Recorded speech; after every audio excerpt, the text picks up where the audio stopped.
کہ مزدور جب اپنے کاموں سے فارغ ہو جاتا ہے تو انہیں اجرت دی جاتی ہے۔ حضرت سیدنا ابو ہریرہ رضی اللہ تعالی عنہ سے مروی ہے کہ نبی کریم رؤوف الرحیم صلی اللہ علیہ وآلہ وسلم نے ارشاد فرمایا کہ 5 نمازیں اور جمعہ اگلے جمعہ تک اور ماہ رمضان اگلے ماہ رمضان تک گناہوں کا کفارہ ہے جب تک کہ گناہ کبیرہ سے بچا جائے۔ حضرت سیدنا عبداللہ ابن مسعود رضی اللہ تعالی عنہ سے روایت ہے کہ نبی کریم رؤوف الرحیم صلی اللہ علیہ وآلہ وسلم نے ارشاد فرمایا کہ رمضان شریف کی ہر شب آسمان میں صبح صادق تک ایک منادی یعنی اعلان کرنے والا فرشتہ یہ ندا کرتا ہے کہ اے بلائی کے طلبگار ارادہ پختہ کر لے اور خوش ہو جا، اور اے برائی کا ارادہ رکھنے والے برائی سے باز آ جا۔ ہے کوئی مغفرت کا طلبگار کہ اس کی طلب پوری کی جائے، ہے کوئی توبہ کرنے والا کہ اس کی توبہ قبول کی جائے، ہے کوئی دعا مانگنے والا کہ اس کی دعا قبول کی جائے، کوئی سائل کہ اس کا سوال پورا کیا جائے۔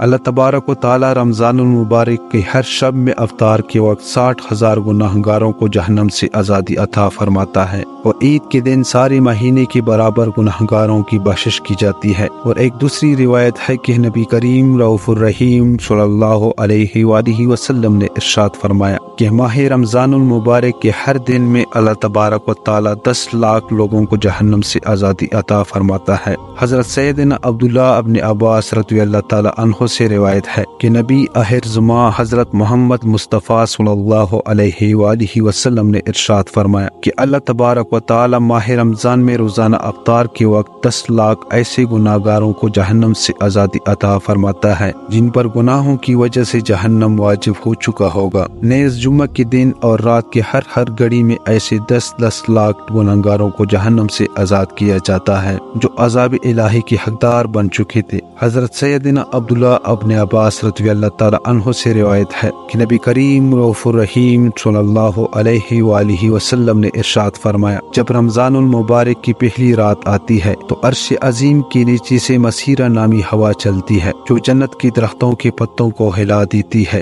اس ہوا کے چلنے سے ایک ایسی دلکش آواز پیدا ہوتی ہے کہ اس سے بہتر آواز آج تک نہیں سنی گئی۔ اس دلکش آواز کو سن کر بڑی بڑی آنکھوں والی خوبصورت حوریں ظاہر ہوتی ہیں، یہاں تک کہ وہ جنت کے بلند محلات پر کھڑی ہو جاتی ہیں، اور وہ حوریں کہتے ہیں کہ ہے کوئی جو ہم کو اللہ تبارک و تعالی سے مانگ لے اور ہمارا نکاح اس سے ہو جائے۔ پھر وہ دروغہ جنت سے کہتی ہے کہ آج یہ کیسی رات ہے۔ اس وقت جنت کے دروغہ حضرت رضوان علیہ السلام حور سے کہتے ہیں یہ ماہ رمضان کی پہلی رات ہے، جنت کے دروازے امت محمدیہ کے روزے داروں کے لیے کھول دیے گئے ہیں۔ محترم ناظرین، روایات میں آتا ہے کہ جب رمضان المبارک تشریف لاتا تو نبی اکرم صلی اللہ علیہ وآلہ وسلم کا رنگ مبارک تبدیل ہو جاتا اور آپ نمازوں میں کثرت کرتے اور اللہ تبارک و تعالی کی برگاہ میں خوب دعائیں مانگا کرتے۔ حضرت سیدنا ابو ہریرہ رضی اللہ تعالی عنہ بیان فرماتے ہیں کہ نبی آخر زماں حضرت محمد مصطفیٰ صلی اللہ علیہ وآلہ وسلم نے ارشاد فرمایا جب رمضان آتا ہے تو جنت کے دروازے کھول دیے جاتے ہیں اور دوزخ کے دروازے بند کر دیے جاتے ہیں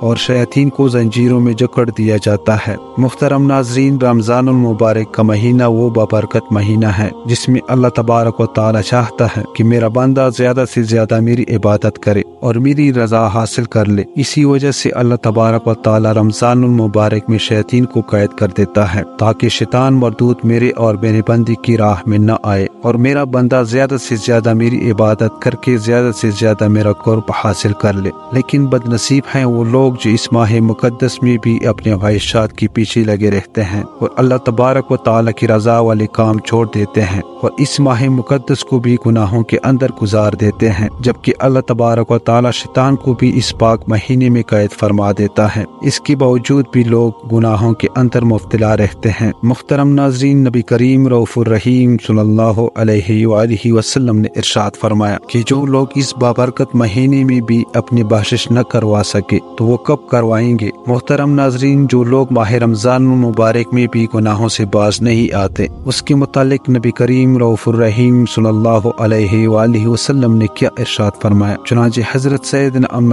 ہانی رضی اللہ تعالی عنہ سے روایت ہے کہ نبی کریم رؤوف الرحیم صلی اللہ علیہ وآلہ وسلم نے ارشاد فرمایا کہ میری امت ذلیل و رسوا نہ ہوگی جب تک وہ ماہ رمضان کا حق ادا کرتے رہے گی۔ تو نبی کریم رؤوف الرحیم صلی اللہ علیہ وآلہ وسلم کی برگاہ میں عرض کیا، یا رسول اللہ صلی اللہ علیہ وآلہ وسلم، رمضان کے حق کو ضائع کرنا اور امت کا ذلیل و رسوا ہونا کیا ہے؟ تو نبی کریم رؤوف الرحیم صلی اللہ علیہ وآلہ وسلم نے ارشاد فرمایا کہ ماہ رمضان میں حرام کاموں کا کرنا، اور پھر فرمایا کہ جس نے ماہ رمضان میں زنا کیا یا شراب پیا تو اگلے رمضان تک اللہ تبارک و تعالی اور جتنے اللہ تبارک و تعالی کے فرشتے ہیں سب اس پر لعنت کرتے رہیں گے۔ بس اگر یہ شخص اگلے ماہ رمضان سے پہلے مر گیا تو اس کے پاس کوئی ایسی نیکی نہ ہوگی جو اسے جہنم کی آگ سے بچا سکے۔ بس تم ماہ رمضان کے معاملے میں ڈرو، کیونکہ جس طرح اس ماہ رمضان کے مہینے میں نیکیاں بڑھا دی جاتی ہیں اسی طرح گناہوں کا بھی معاملہ ہے۔ محترم ناظرین، اب بات کرتے ہیں کہ روزہ رکھنے کا مقصد کیا ہے اور روزہ کس پر فرض ہے، اور وہ کون سے لوگ ہیں جن کو رمضان میں روزہ چھوڑنے کی اجازت ہے۔ چنانچہ اس کے متعلق اللہ تبارک و تعالیٰ قرآن پاک کی سورہ بقرہ میں ارشاد فرماتا ہے، اے ایمان والو، تم پر روزے فرض کیے گئے ہیں جس طرح اگلوں پر روزے فرض کیے گئے تاکہ تم پرہیزگار بن جاؤ، اور یہ گنتی کے دن ہے تو تم میں جو کوئی بیمار ہو یا سفر میں ہو تو اتنے روزے اور دنوں میں، اور جنہیں اس کی طاقت نہ ہو تو اس کے بدلے میں ایک مسکین کا کھانا، اور پھر جو اپنی طرف سے نیکی زیادہ کرے تو اس کے لیے بہتر ہے، اور روزہ رکھنا تمہارے لیے زیادہ بھلا ہے اگر تم جانو۔ محترم ناظرین، قرآن مجید کی اس آیات کریمہ میں اللہ تبارک و تعالیٰ نے روزہ رکھنے کا مقصد بیان فرمایا کہ اے ایمان والو، تم پر روزے فرض کیے گئے ہیں تاکہ تم لوگ متقی اور پرہیزگار بن جاؤ۔ اس آیات کریمہ میں اللہ تبارک و تعالیٰ نے ان لوگوں کا بھی ذکر فرمایا ہے جن کو رمضان میں روزہ چھوڑنے کی اجازت ہے۔ اللہ تبارک و تعالیٰ نے ارشاد فرمایا